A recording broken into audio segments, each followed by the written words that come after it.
The NRL is absolutely blessed at the moment with just superstar talent coming through left, right, centre at nearly every single club in the NRL. So today we're going to talk about the top 10 players with the highest potential in the NRL currently. Now, I'll preface this one by saying I wanted guys that sort of haven't played rep footy just yet, like, because there's heaps of guys at the moment, who, like your Reece Walshes of the world, who are like 21, 22, playing like Origin, Australia, all that sort of stuff, where I want to bring it back a level, and the guys that are just playing first grade at the moment, who definitely have the capacity to go off and play Origin and for Australia and represent their nations of their choosing and whatnot. But I just want to stick it to the guys that are just like sort of making their way in the world at the moment. So we'll start off with the obvious one, Lachlan Galvin. He's an absolute machine.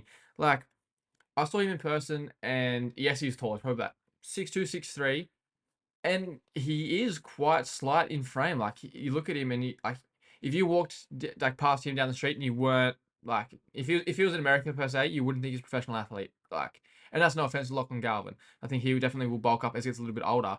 But what shocked me, he had like a 90% tackle efficiency last year, and you best believe that like halves going to be running at the 18-year-old kid playing in the halves in the NRL who's playing like high school footy last year. It's actually ridiculous. And what he could do with the ball like, was sensational for a kid. Now, like, he'll play Origin for sure. It's pretty much nailed on, unless things go horribly wrong in his career. Lachie Garvin's going to be a name that's on our screens for a long, long time. I do think he does get a move potentially in the next couple of years, because yes, the Tigers have given him his chance and that sort of thing, but by all like the reports and stuff, he definitely doesn't seem like he's committed to staying there long term, just because of the way that things are running at the club at the moment. And hey, like from what's been happening in the last 13 years since they made finals, I can't really blame him. Tigers fans rejoice though, because the next guy's also from the Tigers. That is Samuela Fainu. He really, really impressed me last season. He just gets better and better with every single game of first grade he plays, and I think he's honestly going to be like sniffing around an Origin spot potentially this year or next year, and then maybe 2027 does finally make his debut. I think he's going to be a sensational talent. Probably the best one out of the four Fainu brothers, and that's saying a lot because Manasi was an absolute like stud when he was coming through before his like off-field incidents.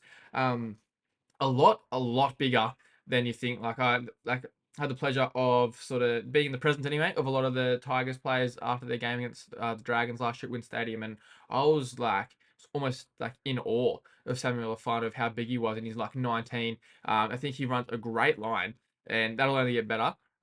Defensively, can switch off a little bit, but again, he is young, and in a team that just has to do a lot of tackling the last couple of years. But I think Samuel Lafano is certainly one to watch, and is going to be really, really good in the next 3, 4, 5 years.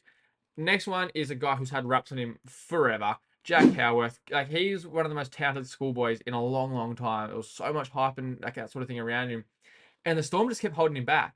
And everyone's thinking, like, where's Jack Howarth? What's going on with him? Like, why is he not playing NRL? I thought this guy was meant to be the next big thing ever. And he was playing Q Cup, and his stats weren't blowing his socks off. And obviously, stats only tell half the picture, right? Like, doesn't show you effort areas and that sort of thing. And, like, doesn't show what he's doing off the ball, because he's constantly moving. Like, it doesn't show, like, how much he's talking and communicating with his, like, other defenders around him and stuff. And I think we saw why. Like, that's the other thing, like, right? We're like, where's Jack Howarth? Why aren't you playing Jack Howarth? We're talking about Craig Bellamy, one of, if not the best and most brilliant rugby league mind ever. Like, who are we to question him, right? He came in last year and absolutely brained it. Was so good towards the back end of last year, and I think we just saw the surface of what Jack Howarth can do and what Jack Howarth will do. I believe he was picked in the Kiwi squad. Um, like last year for the Pacific Championships, but declined it so he could play Origin and for Australia, because I think that's his dream. I'll have to fact check that. I know he played Kiwi A's to get a bit of rep experience and stuff, but yeah, Jack Howarth is going to be a name that, again, like the first two, they're going to be around forever. He's going to play 250 plus first grade games, and like just be such a gun for so long. And of course, it's the Storm, right?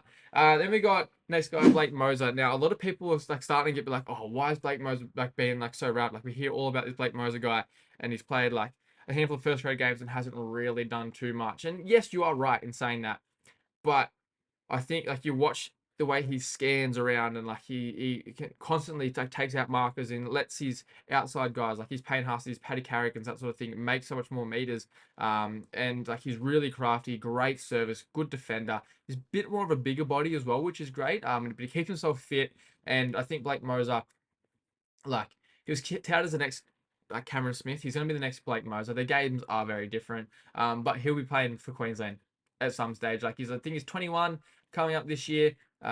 So still plenty of time to flourish, especially as a spine player. And I think he's going to play a much bigger role for the Broncos this year, especially under Michael Maguire. He's going to get the best out of him. Absolutely no doubt in my mind. Blake Mozer is one to watch for me. And look, hooker in general is positioned at the moment in the NRL that's really lacking. Like you've probably got those top 3 or 4 guys, and other than that, like every club could probably use a pretty good hooker. And Blake Mozer, I think he's coming off contract, and I reckon there's going to be a lot of money being thrown at him at the end of this season. And we go over to someone who Blake Mozer versed in the under-19 State of Origin game, and that is Ethan Strange over at the Raiders. They've got a really good crop of juniors coming through at the Raiders. Have recruited really well. Like a lot of these guys aren't actually from Canberra, and that's just the nature of it. Like I think they've identified the fact that like they can't really bring players over. Like for example, David Fafita sort of used him to bump up like his cash last year. And then whenever there's big like free agent like name pop up, the Raiders are like in talks because they've got so much money in their salary cap, but they can't bring them over because the lure of Canberra isn't too much. But you get these guys in the juniors and build them up, and they're going to be stars for you. Ethan Strange is a massive body for 19, 20 years old. Like I'm pretty sure he's at 96 kilos already. Really good frame, damaging ball runner. Can play center and 5'8" as well, as we've seen. I think he'll play 5'8" for the next couple of years, but I kind of see his future as a 13 with the way the NRL game is going at the moment. Like he's really mobile, really big, versatile, great ball player. And I think Ethan Strain's going to be like he probably will be in contention for an Origin spot in the not too distant future. The next one is a St. George Illawarra Dragon, and I'm so happy about it. It is Loko Pasifika Tonga. Now this guy is absolutely huge. He's 196 centimeters tall, 126 kilos, and he's turning 20 this year. It's ridiculous. So he's bigger than Payne Haas, but the way he moves with the ball, the only way I can really liken it to is Jason Taumalolo in the mid 2010s. Like that's how good he is on the ball and like how well he moves. But he's big. Like obviously Jason Taumalolo, I remember him coming down and playing at Wynn Stadium around that time, and I was watching him. I was just like, oh my goodness, this bloke is huge. He's not the tallest guy in the world, but he's just so broad and thick. Where Loko is that broad and thick, but tall as well. Like there's absolutely no reason why by the time Loko gets to 25, 26, he won't be the best front rower in the game. That is how much I rate him. I think he's going to be an absolute sensation. And every time I watch him play, he just gets better. His footwork gets better. He's developing an offload. He attracts in so many defenders just because of his sheer size and his ability with the ball. And he's so mobile. Yeah, Loko Pacifica Tonga. If you don't know him, go look at his highlights, especially from the under-19s Origin game last year. When I was watching it, I didn't really notice him stand out too much. And then watching it back, I was like, man, he killed it. He had so many 15, 20 plus meter runs, offloads, that sort of thing. Yeah, he's going to be a star. And then the next guy is also wrapped as a star, and that's Mitch Woods. When you've got the Sydney Swans, the Waratahs, and like a host of NRL clubs looking at your signature when you're like 17, yeah, you're going to be a gun. Mitch Woods he's made his way in the top 30 this year. I don't know whether he plays. Obviously, when you got Matt Burton and Toby Sexton there, those like positions are pretty locked up. But again, Mitch Woods probably going to play New South Wales Cup this year. If he goes out there and he's just scoring 3 tries a game, setting up 4 tries a game, obviously he's going to get picked. Like he's so good. And I think I reckon Matt Burton probably might get picked this year for Origin, at least for 1 or 2 games off the bench, if not starting. Mitch Woods is that next guy up for me. I reckon we might see him play this year, but his potential, his potential is the sky is the limit for that. In that 19s game last year, I think he got sort of caught up in the bright lights a little bit and was like, look, he's very raw. And I think he definitely could have given his outside backs a bit more ball and a bit more time with the ball. But again, he's going to learn that. He's young. He's just got excited. Yeah, Mitch Woods is going to be an absolute stud. Then we've got Jamie Humphreys. I think he is the oldest player on this list. I believe he's 23 going into this season. But as a 9, he's going to be an absolute gun. He's going to play probably most of the games for South this year. I absolutely love watching him play footy. And yeah, I feel like Wayne Bennett's definitely going to get the best out of him and reach his. He's going to go from a guy that's played 1 NRL game this year and everyone doesn't really know him, and then by the end of the season we're going to go, how's this guy only played like 25 NRL games? He's going to be so good. His name is definitely going to come up in Origin talks in the next few years. Really, really excited and wrapped about Jamie Humphreys. Then we've got Isaiya Katoa. He's 20.